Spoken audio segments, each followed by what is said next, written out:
उबाऊ और बिकाऊ बजट, लूट को तैयार बजट।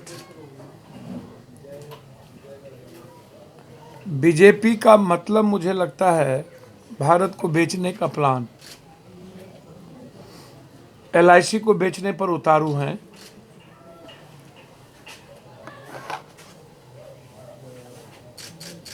किसान के लिए बजट में कुछ मिला तो नहीं। डीजल और पेट्रोल पर 4 रुपया और 2 रुपया टैक्स बढ़ गया। आपको आश्चर्य होगा,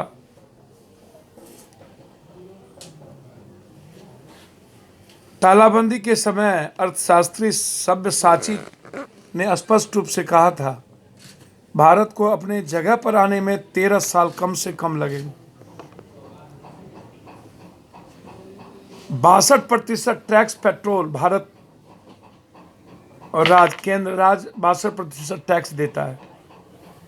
एक साल के भीतर सरकार पेट्रोल पर उत्पादन शुल्क 9.98 रुपया से बढ़ाकर 32.98 रुपया कर दिया। इसी तरह डीजल पर उत्पाद शुल्क 15.83 रुपया से 31.88 रुपया, करीब दुगुना पैसा भारत से वसूलता है यह सरकार। जबकि 2018 के अंतर्राष्ट्रीय बाजारों में कच्चे तेल की कीमत 80 रुपया डॉलर थी और फिर आज कच्चे तेल की कीमत उससे बहुत कम 52.54 रुपया डॉलर है। फिर भी भारत से उससे ज्यादा 4 रुपये टैक्स बढ़ा दिए गए। सबसे ज्यादा मार उस वक्त भी जब 80 रुपया डॉलर था पूरे इंटरनेशनल मार्केट में, तब भी आप हमसे दुगुना पैसा लिए। तालाबंदी के नाम पर 22% की कटौती कर दी गई थी।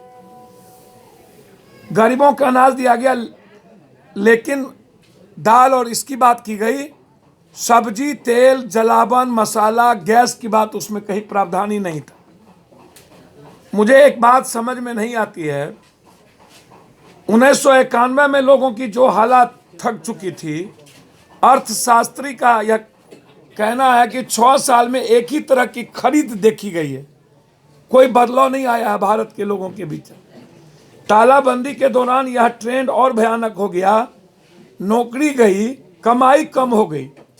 तो अब आप हमको एक बात बताइए, सिर्फ ट्रांसपोर्ट सेक्टर को लीजिए तो दिख जाएगा कि पेट्रोल और डीजल के दाम बढ़ने से इस सेक्टर के लोगों की हालत सबसे ज्यादा बुरी हो गई। ट्रांसपोर्ट सेक्टर, यह सेक्टर कम मार्जिन का काम करता है। दाम बढ़ने से छोटे छोटे टेम्पों से माल की ढुलाई करने वालों की कमाई बिल्कुल कम हो गई।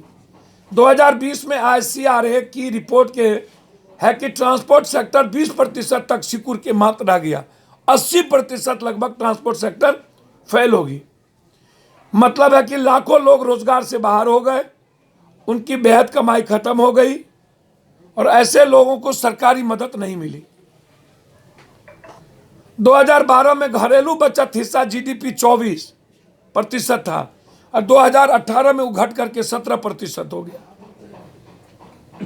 अब आप हमको बताइए कि 2091 के से भी नीचे हो गए।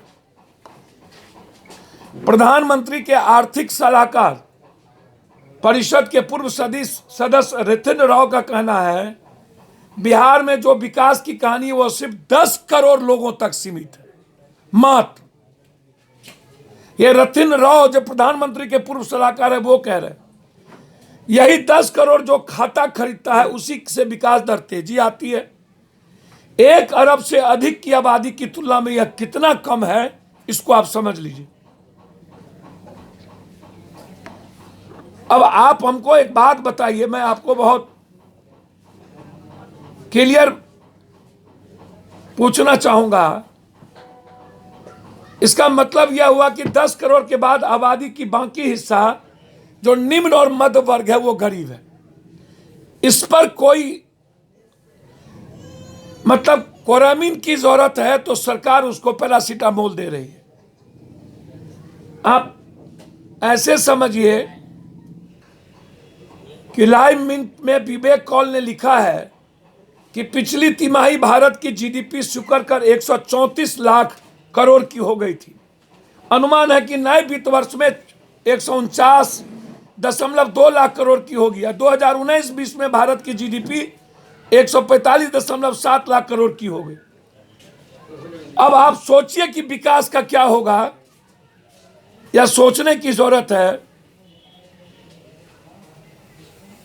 भारत की जीडीपी माइनस 23.9% थी। पिछली तिमाही में माइनस जो है 7.5% रह गई। अब डबल डिजिट में जीडीपी की विकास दर चली जाएगी।